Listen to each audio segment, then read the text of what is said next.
10টা টাকা নিলাম। কানে কথা যায় না নাকি? শুনেছি। নিলাম, শুধবে না? শুধিয়েছি কখনো? আমি যদি 10টা টাকা উড়িয়ে দিই? দেবে?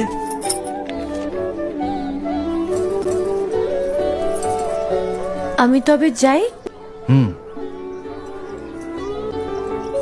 আমরা থিয়েটার দেখতে যাচ্ছি। তুমি কি শুনলে আমি কি বললাম? বড় জ্বালাচ্ছ ললিতা।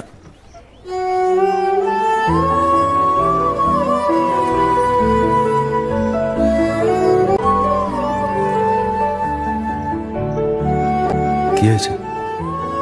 আমরা সবাই থিয়েটার দেখতে যাচ্ছি। আমরা বলতে? আমি, কালী, চারু। চারুকে চেনো? ওই যে পাড়ার মোড়ের বাড়ির বন্ধুর ব্রাহ্মবাড়ি। হ্যাঁ, ওই চারু, চারুর মা আর ওর মামা।